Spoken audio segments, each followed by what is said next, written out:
So we are back here in the game, Idroscalo against Roma, and yeah, we gave Criggy a little break, and we welcome here Regan himself. So we have a pure Italian matchup here at the 2020 Zurich Friendship International. Yeah, and when we see what kind of experience the team from EU made this weekend, it was pretty stressful.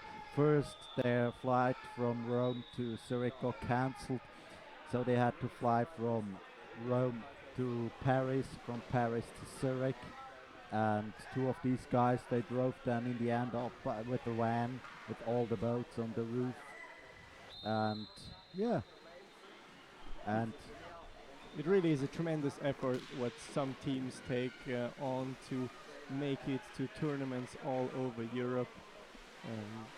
Of course, we appreciate this a lot. They didn't just cancel, and they made everything possible to come here and compete in this competition.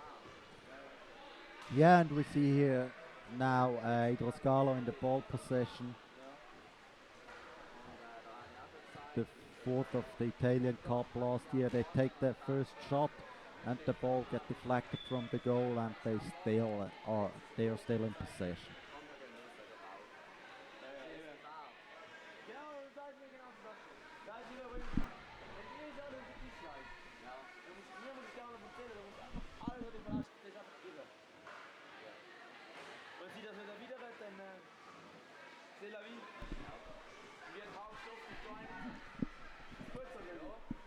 Yeah, we see here Idroscalo tries to play with two centers inside. That means two guys trying to give the defense of the EU a hard time.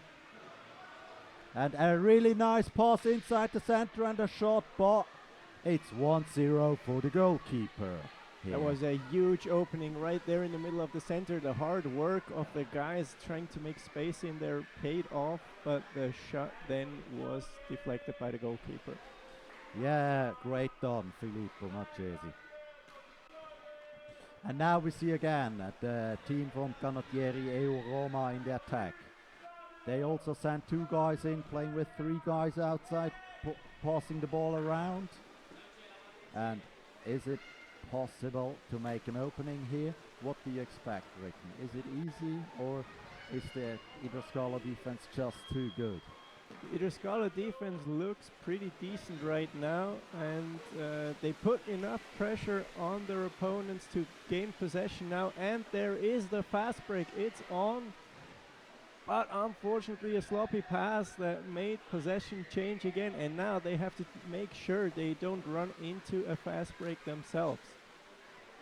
And a nice shot from number 6, from Eduardo of Canottieri, but it got blocked by Idroscalo. And again, Idroscalo are attacking with number 11, with Eduardo Di Maria playing the ball to Ruggero, and Ruggero takes a shot, but it got deflected by the ball. But Idroscalo is still in ball possession, playing the ball back out. Maybe they slow down the game a bit. I think they try now to take a little bit of pace out of this game, because it went up and down the pitch like crazy in the last couple of minutes. So now they try to set up their tactics again. Right now, only one player is trying to force his way into the defense. They obviously vary the number of center players a little bit. Yeah, and they struggle to come into the defense with the ball, so they pass the ball around outside. And now the ball is at Ruggero Di Maria, and he'll play the ball again back out. Only 10 seconds on the shot clock now. They have to really come up with something, and they take the safe option, just a shot on target to make sure they don't run into a counter-attack. Yeah, but Sammy, he was just a bit too slow in going back, and that what you maybe could hear from outside. The coach, Jurgen Hollegraf, a former world champion in canoe polo with the Dutch team, and their coach, he just got a bit angry. That's what happens in canoe polo. You really have to do your homework, not only in the offensive, also getting back into defense and work hard there. Yeah, because games are won in the D. Exactly. There is no position in this sport where you can relax a second as long as you're on the pitch. And here we saw a classical foul. The guy from Idroscalo, he just pushed his opposite player onto another boat.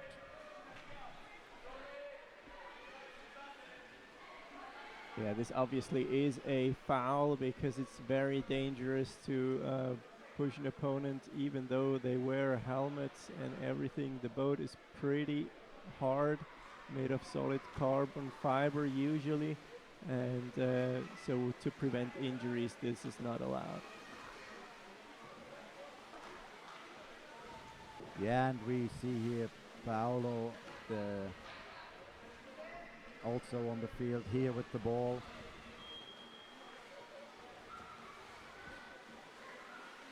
And he reached just the third place at the World Cup, and he played in the Italian under-21 2016 and 2018.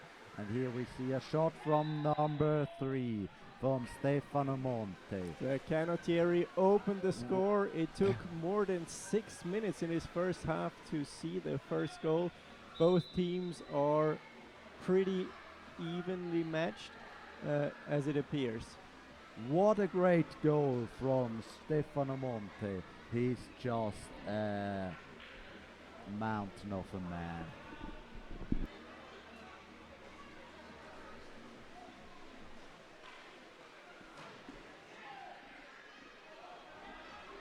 Now Idroscalo tried to answer this, but they didn't get the shot in.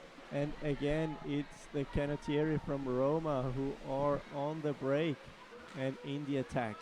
But the pass wasn't accurate enough, so he struggled to pick it up and he decided to play the ball just inside, but there were too many Idroscalo players. Yes, and they put pressure on him with 2 players, and so the only option he had was to get a pass into the center where his nearest teammate was positioned, but could not reach him because Idroscalo this time made it back really quickly and was present in the defense.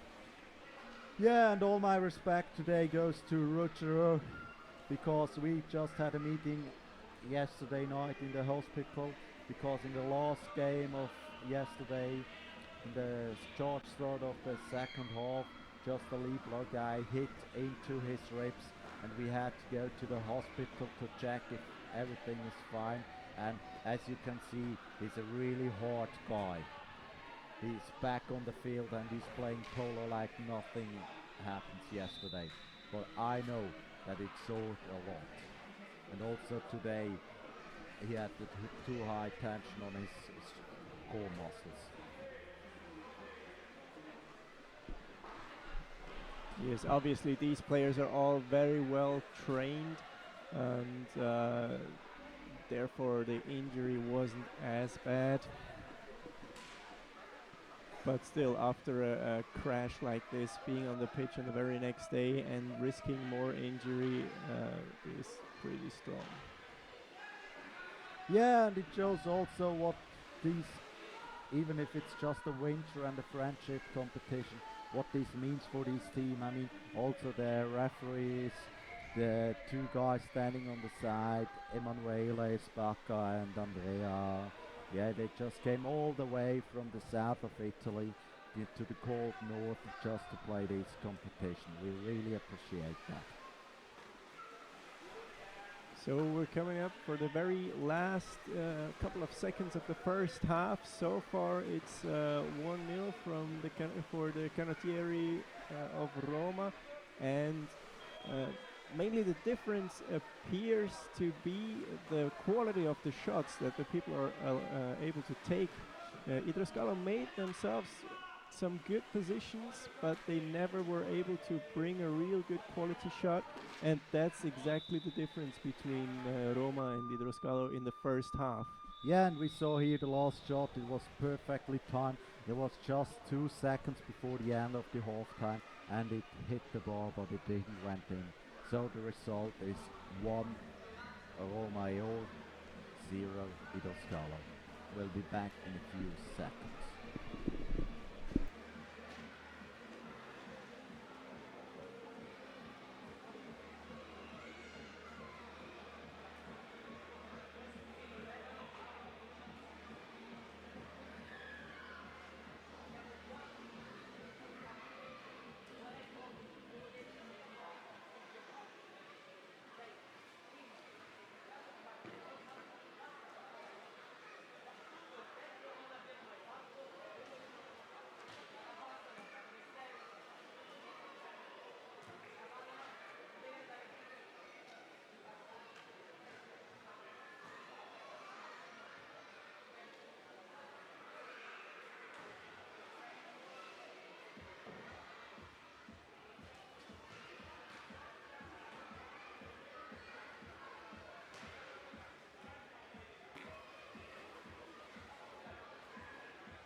Yeah, the second half just started. We see Idroscalo is in ball possession. Will they be able to shoot the equalizer in this attack? They're driving in with the ball, but are forced to play the ball back out. But now they have a chance to score. But number 9, Sammy Samuele, he just missed the goal. That was a really good opportunity. He went one-on-one with the goalkeeper, but the angle was very, very tight, especially for a right-handed person coming from the right-hand side. Didn't make it easier for him, and that's why he missed the goal.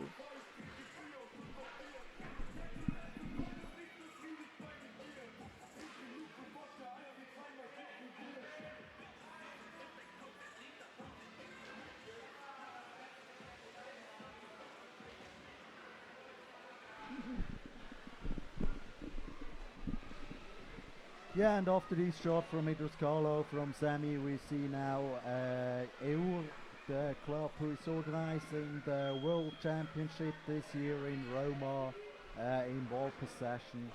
And we see they're playing the ball around. And now they're taking the shot. They hit the lower bar, but it went out. And so it's ball possession for Idroscalo. Yet again, a top quality shot from Roma, and only a couple of centimeters made this ball be deflected to the outside line. Now Idroscalo really has to step up their offensive game. They have to figure out a way to get this Roma defense into trouble, to be in a position to take better quality shots, and that's what they're trying to do right now. There is sort of an opening, but yet again, two paddles in the way. And no one was able to catch this ball, so the goalkeeper was the last guy who touched the ball before it went out, and that means Idroscalo is still in ball position, and they are now in the position with number 9 with Sami to take the corner. Yes, this is a good opportunity for them again to get into that defensive zone of Roma and really get them into trouble, but it looks like there is just not enough movement. Two of the four but now we see a really nice fight from Ruggero. He just pushed the number 2 Eugenio on the line, and so he created that big opening, and this resulted in the equalizer. As you can see, sometimes it takes very little, just one tremendous effort, and there is an opening for a shot on goal. Yeah, and we have a little question to the spectators out there. Who is the first guy who can answer my question again? Does anyone knows why the Idroscalo Park was built back in the days? Just text it in the live comment in the top chat, and we'll see who's the first guy who can answer this question. Now back to the game. We have a reset on the shot clock as there was a foul from a defender of Idroscalo. Now they take the timeout because apparently there is some confusion. Looks like there was a minor issue with the timekeeping, but it looks like it's fixed now.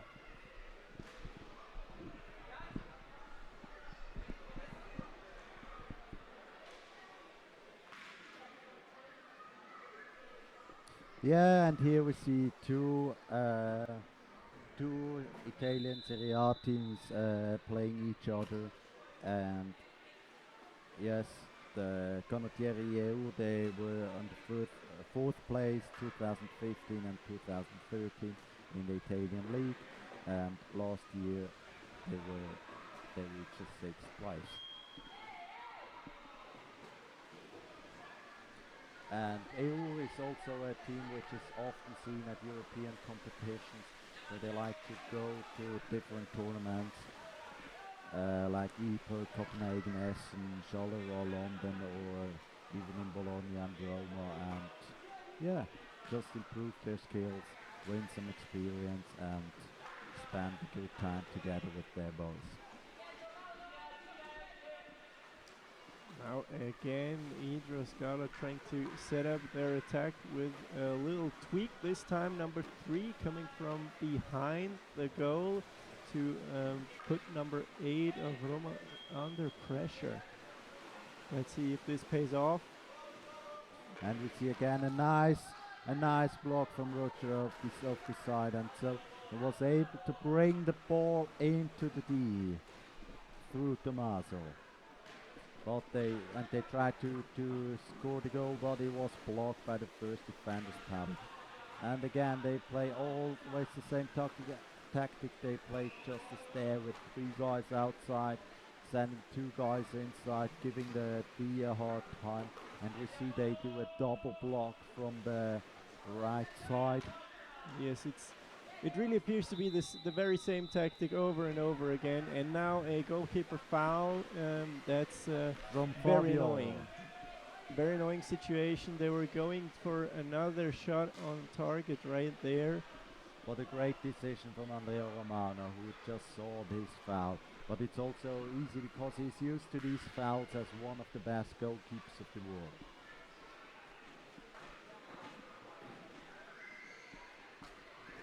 And so again we have Eur in the attack. Yes, we see again a tremendous block from number 6 from the side and a top quality shot deflected by the goalkeeper for a corner. And Paolo just missed this shot. Or to say it in a positive way, Rogero was just too good in goal. Yeah, if you like our live stream, just share it and show the people out there that they can watch here at this weekend. Also some great canoe polos and international stuff. And yeah.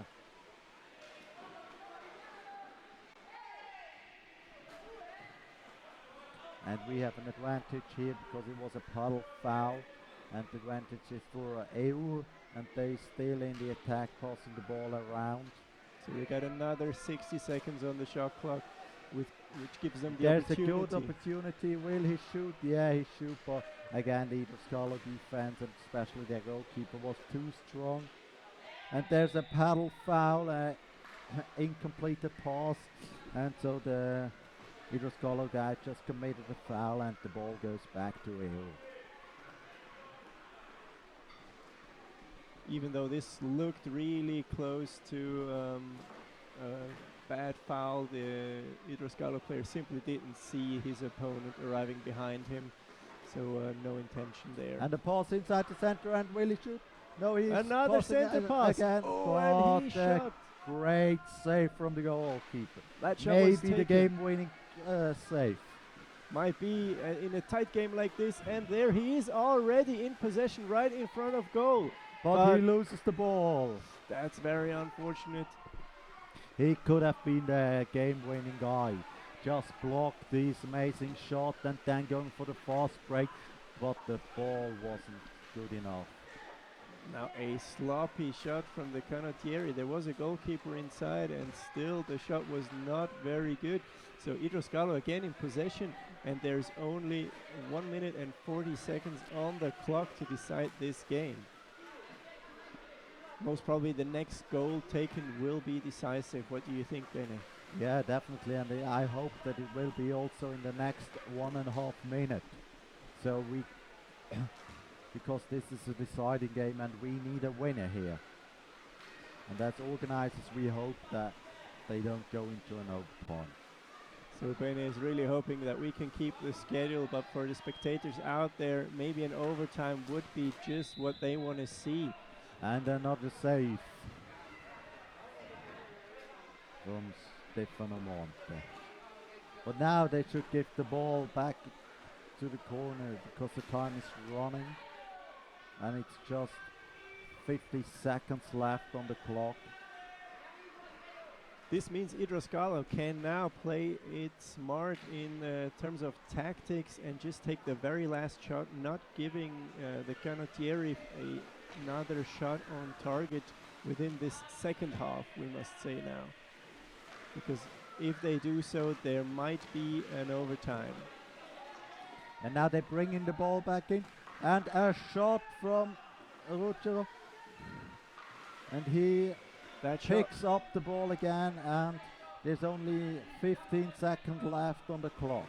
Yes, that shot was taken early in comparison to what I just said about the tactics, but fortunately they were able to regain possession. And another shot, and there is still it's deflected, and so we are in the overtime right now. So now how does this work? There will be a 5-minute overtime, which is played with golden goal.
And now we're right back in the overtime of this game. Who will win the ball? It was clearly the player number 7, Gianmarco Palladino from Roma. And Roma is in the attack now. Obviously very crucial moment in this game. The next shot on target can be decisive. So it's important to set up a good attack, but Idroscalo will do their best to defend this situation. And Roma just wasted 30 seconds of their shot clock. And now we have the opportunity for EU, but a win from Idroscalo, from number 7, number 3, Fabio Casali. It was a very important catch. Now they're on the break in a 2 against 2 situation. Will they score? Yes, and here's the they goal. scored! The game is over. And the game-winning goal from Daniele Rocher. So Idroscalo won this decisive game.